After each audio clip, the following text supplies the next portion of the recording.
के मन में आ रहा है कि अमुक पदार्थ भोगे, तो आपके मन में आ रहा है, आप में नहीं आ रहा। उस समय आप जागृत है, ये मेरे में नहीं है। जहां आपने मेरे में स्वीकार किया वहीं आप परास्त हो जाएंगे, वहीं आप भ्रष्ट हो जाएंगे। वो विषय, वो घटना, वो परिस्थिति, वो क्रिया आपको भ्रष्ट कर देगी। ज्ञानावस्थित चेतसा, जिसकी बुद्धि में हर समय ज्ञान बना रहता है, मांग मेरे में नहीं, मांग अंतःकरण में है, मन में है। तो उचित मांग हो तो उसको पूर्ण कर दो, अनुचित हो तो बिल्कुल नहीं। तभी साधक हो। उचित अनुचित सब मांगे पूर्ण कर रहे हो तो संसारी हो। जो भोगी पुरुष है, संसारी पुरुष है, वो मन की सब मांगे पूर्ण करने की चेष्टा करता है और सोचता मैं सुखी हूं। लेकिन जो ज्ञानावस्थित चेतसा, जो ज्ञान में जागृत हुआ पुरुष है, वो नहीं। वो जानता है कि मेरे में कोई कभी कामना हो नहीं सकती और शरीर को लेकर कभी कोई निष्काम हो नहीं सकता। शरीर में जब तक हमारी अहम बुद्धि है तब तक कामनाएं बनी रहेंगी। स्वरूप ज्ञान जागृत होने पर संसार का कोई भी भोग उसे परास्त नहीं कर सकता, क्योंकि क्रिया और पदार्थ ये सब संसार के हैं। क्रिया और पदार्थ का विभाग अलग अलग है। स्वरूप अलग है, क्रियाएं अलग हैं, पदार्थ अलग हैं, वस्तु, व्यक्ति, घटना, परिस्थिति, ये सब माया रचित है। जो किसी भी संग में बंधता नहीं है वो मुक्त पुरुष है। जो हर समय ये जागृत रखता है अपना ज्ञान, अपने स्वरूप का ज्ञान। जैसे अपने लोगों का स्वरूप है श्री जी की दासी, श्री जी की सहचरी, तो हमारी सारी चेष्टाएं उसी भाव से हो। अगर शरीर संबंधी भोग की आकांक्षा हो रही है तो शरीर की हो रही, तुम्हारी नहीं हो रही। उसमें जांच करो कौन सा भोग श्री जी को समर्पित करके भोगा जा सकता है और कौन सा नहीं। अगर ये विवेक नहीं रखोगे तो 50 वर्ष हो जाएंगे, भगवत आनंद की अनुभूति नहीं होगी। 50 वर्ष हो जाते हो ऐसे ही, सब कोल्हू के बैल की तरह ऐसे चलते चले जा रहे हैं और कोई अनुभव नहीं। जो मन में आया सो कर रहे हैं।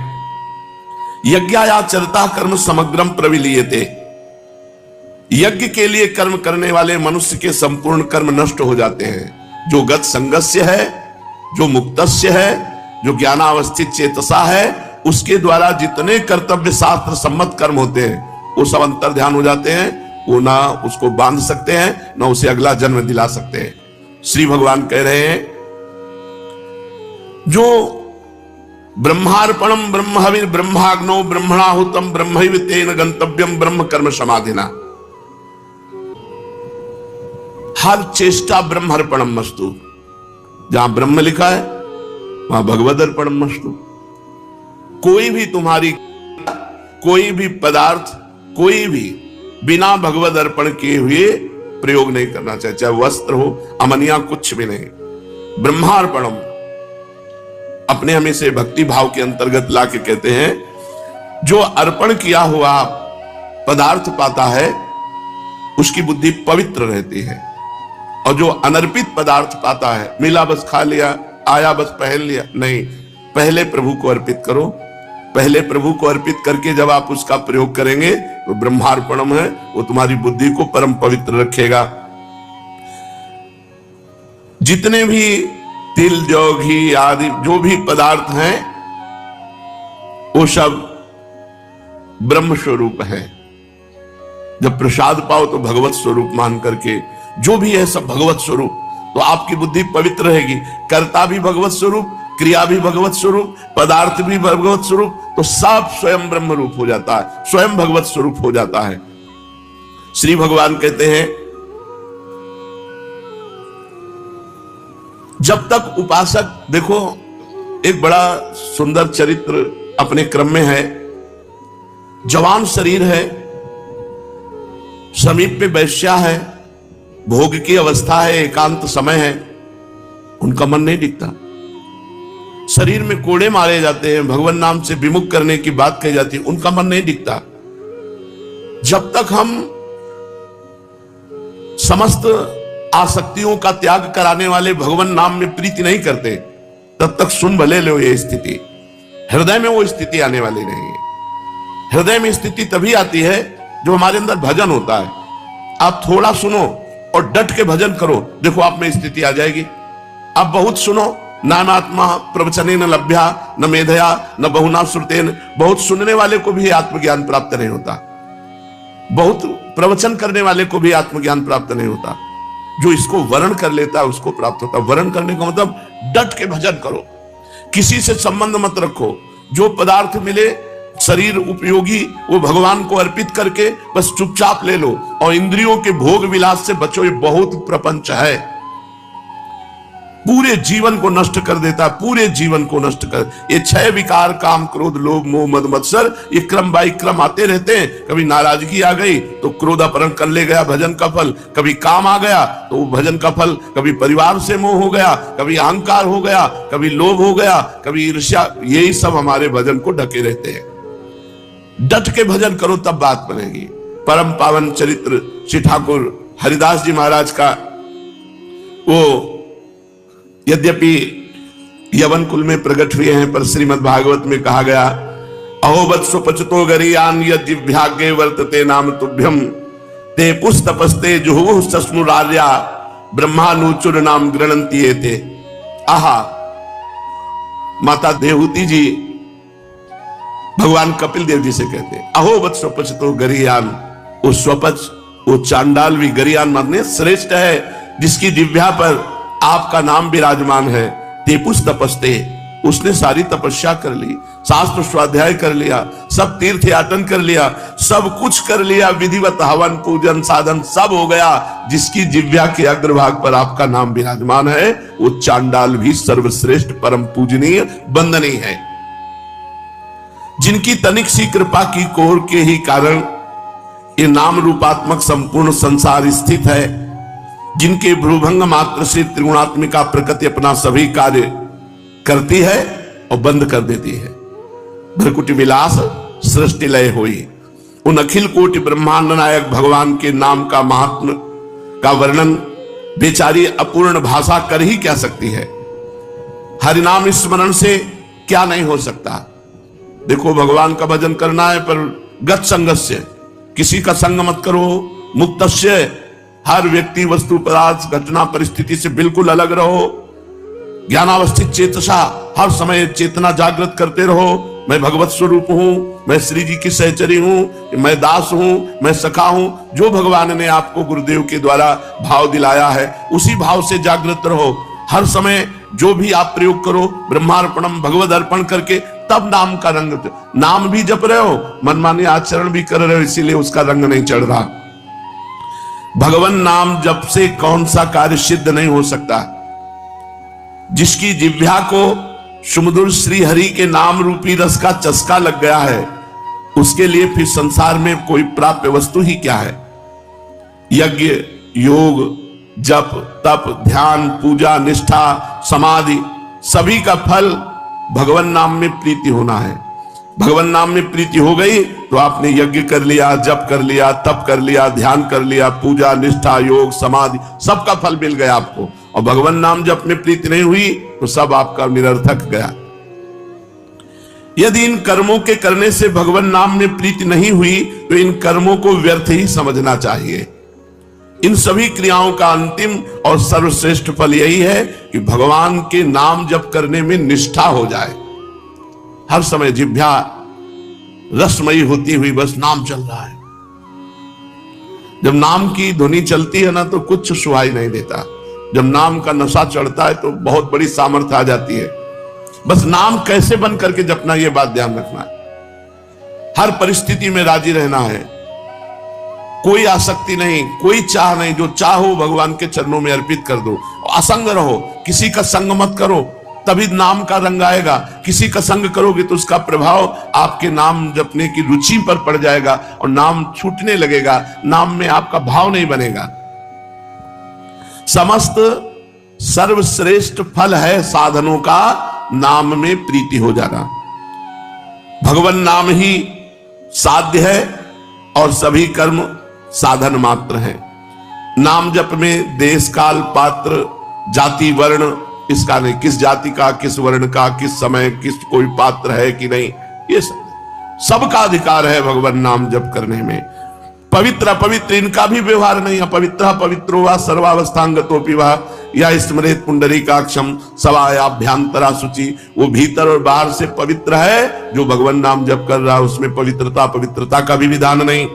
तुम जैसी हालत में हो, जहां हो, जैसे हो, जिस किसी भी वर्ण के हो, जैसी भी स्थिति में हो, हर समय हर काल में श्री हरि के सुमधुर नामों का संकीर्तन नाम जप कर सकते हो। तुम चाहे जितने बड़े पापी हो, कितना भी बड़ा अपराध बन गया हो, नाम जप से पापी मनुष्य भी परम पावन बन जाता है। अत्यंत नीच से नीच भी सर्व पूज्य बन जाता है। सर्व पूज्य हो वत्स पुछतो गरियान, गरियान माने सर्वश्रेष्ठ, स्वपच माने चांडाल, नीच चांडाल भी जिसकी जिह्वा के अग्रभाग पे भगवान का नाम है वो सर्व पूज्य हो जाता है। छोटे से छोटा जगत पूज्य बन जाता है, छोटे से छोटा जगत पूज्य बन जाता है, बुरे से बुरा महान महात्मा बन जाता है। कबीरदास जी कहते नाम जपत कुष्ठी भलो, चुई चुई गिरे जो चाम, कंचन देह किस काम की, जी मुख नाहि राम। भले रोगी शरीर है, भले निकृष्ट है, कोई छू नहीं रहा, बड़ा गंदा शरीर है, पर मुख में भगवान का नाम है तो जगत पावन करने वाला है। और कंचन के समान देह है और भजन नहीं हो रहा है, वो किस काम का शरीर, नष्ट हो जाएगा, किसी काम का नहीं। वास्तव में मनुष्य अगर स्वरूप की तरफ देखे तो हर समय असंग ही रहता है। असंगोहम पुरुषा, मैं असंग हूं। जो मैं तत्व है वो असंग है। इसके अलावा जो हमारा बंधन हुआ वो यही मैं का आरोप कर लेने से हुआ। ये बात जब तक शुद्ध अंतःकरण नहीं तब तक हमारी ये बात समझ में नहीं आएगी जो श्री भगवान गीता जी में कह रहे। 2-4 माला जप लेना और भी भगवत कार्य कर लेना, लेकिन साथ में परिस्थिति का भोग करना, व्यक्ति से लगाव रखना, क्रियाओं में कर्तापन होना, घटना में विक्षिप्त हो जाना, ये सब हो रहा है। वास्तव में मनुष्य स्वरूप से असंगो अहम पुरुषः, जो ये पुरुष है, आत्म तत्व है, ये कभी किसी का संग नहीं करता। संग करने से ही बंध गया। स्वयं में असंग है, अगर थोड़ा सा ज्ञान हो जाए तो ये असंगता को प्राप्त हो जाए। किंतु असंग होते हुए भी ये शरीर, इंद्रियां, मन, बुद्धि, पदार्थ, परिस्थिति, व्यक्ति आदि से संबंध मानकर सुख की इच्छा से उनमें लगाव कर लेता है। सुख की इच्छा, इससे सुख मिलेगा तो व्यक्ति से लगाव कर लिया, सुख मिलेगा क्रिया से लगाव कर लिया, सुख मिलेगा परिस्थिति से लगाव कर लिया, सुख मिलेगा पदार्थ से लगाव कर लिया, इन्हीं में बंधा हुआ है। क्रिया, घटना, परिस्थिति, पदार्थ, व्यक्ति, इसी में बंधा हुआ है। बंधा हुआ ना भगवान का प्रेमी होता है ना ज्ञानी होता है। मुक्त होना पड़ेगा। हर क्रिया, हर परिस्थिति, हर घटना, हर पदार्थ, हर व्यक्ति भगवान से जोड़ दो। इसमें हमारे श्यामा श्याम विराजमान है। ये श्यामा श्याम के लिए क्रिया है, ये श्यामा श्याम के लिए पदार्थ है, ये श्यामा श्याम की वस्तु है, श्यामा श्याम की दी हुई परिस्थिति है, श्री श्यामा श्याम के द्वारा विधान की हुई घटना है। हमको विक्षिप्त नहीं होना, हमें उससे नहीं जुड़ना, हमें श्यामा श्याम से जुड़ना है। असंग स्वरूप है, पर शरीर, इंद्रियां, मन, बुद्धि, पदार्थ, परिस्थिति से व्यक्ति सुख लेने की इच्छा से लगाव कर बैठता है। बिल्कुल सत्य, सुख की इच्छा से ही बंधता है। मेरी मनचाही हो जाए, जो मैं चाहता हूं वही हो, और जो मैं नहीं चाहता वो नहीं हो, ऐसा भाव जब तक रहेगा तब तक संग करते रहोगे। वस्तु, व्यक्ति, स्थान, परिस्थिति, घटना, शरीर, इनका संग हो, और जब तक संग होता रहेगा तब तक ना भक्त हो, न ज्ञानी हो, न योगी हो, तीनों को असंग होना पड़ेगा। वास्तव में होता वही है जो होने वाला है। हम क्यों चाह करें? हम चाह करके फंसे क्यों किसी वस्तु, व्यक्ति, स्थान, घटना में?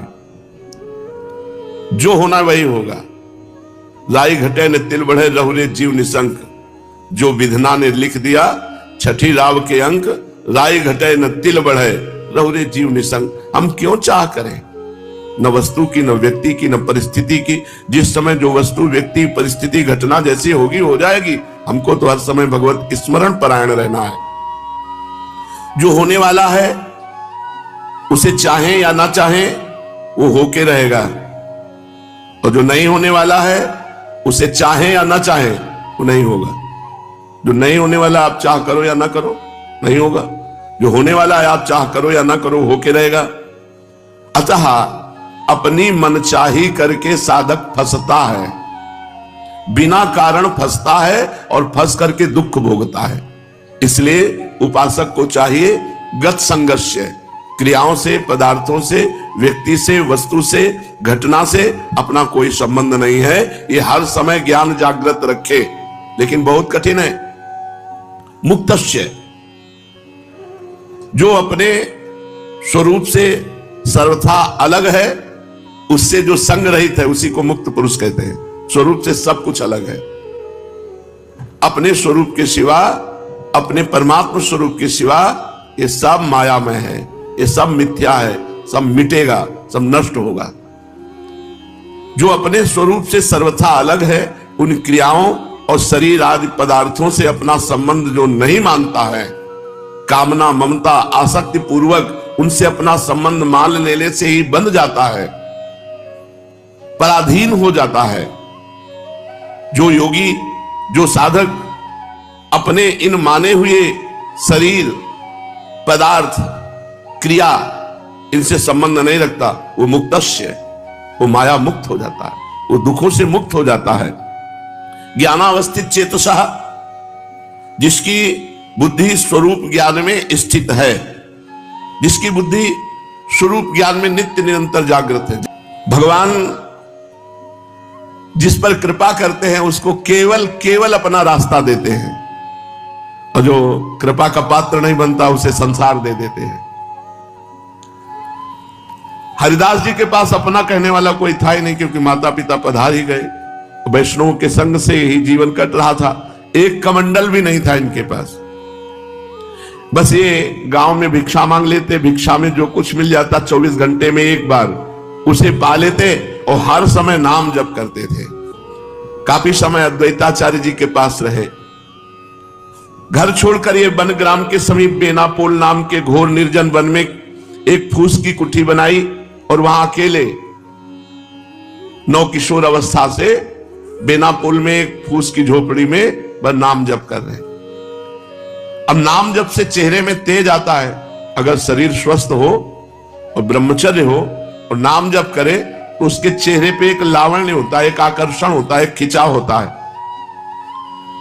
इनके तेज से, प्रभाव से वहां के सभी प्राणी एक प्रकार अलौकिकता का अनुभव करते, शांति का अनुभव करते। जो भी जीव इनके सन्मुख आता वह इनके प्रभाव से प्रभावान्वित हो जाता।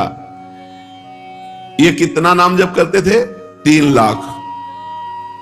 हरे राम राम राम हरे हरे, हरे कृष्ण कृष्ण कृष्ण हरे हरे।